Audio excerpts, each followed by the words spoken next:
আসসালামু আলাইকুম। আজকে আমরা একটি অঙ্ক সম্পর্কে জানব। অঙ্কটাতে বলা হয়েছে দুইটি গোলকের আয়তন অনুপাত হচ্ছে 8:27। 8:27 তাদের ক্ষেত্রফলের অনুপাত কত? তাহলে আপনারা এখানে দেখেন কয়ে দেওয়া হয়েছে 3.7, ক্ষয়ে দেওয়া হয়েছে 7.8, গয়ে দেওয়া হয়েছে 4.9 এবং ঘয়ে দেওয়া হচ্ছে 5.6। তাহলে আমরা জানি গোলকের আয়তন হচ্ছে 4/3 পাই আর কিউব। তাহলে 4/3 পাই আর কি দুটি গোলকের আয়তন হচ্ছে 4/3 পাই r1 স্কয়ার হচ্ছে 4/3 পাই r2 স্কয়ার। তাহলে এখানে ক্যালকুলেশন করলে আমাদের ইকুয়াল টু সমান হচ্ছে কত 4 মানে 8:27।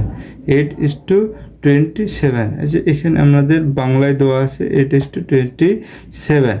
8:27 বাংলায় দেওয়া আছে আর এখানে হয়ে গেছে ইংরেজি 8:27। ঠিক আছে, তাহলে আপনারা ক্যালকুলেশন করলে r1 এখানে ক্যালকুলেশন করলে এটা কিউব হবে আপনার।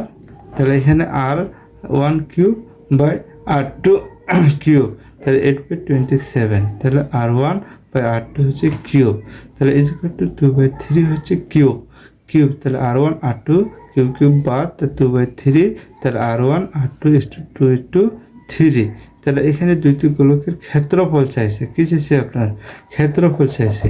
ক্ষেত্রফলের মান হচ্ছে 4 পাই r1 স্কয়ার 4 পাই r2 স্কয়ার। তাহলে r1 স্কয়ার এবং r2 স্কয়ারের মান হচ্ছে 2 স্কয়ার এবং 3 স্কয়ার। তাহলে 4:9। 4:9 এটাই ছিল এই অঙ্কের। তাহলে উত্তর কি 4:9। এটাই ছিল এই অঙ্কের সমাধান। ধন্যবাদ আপনার।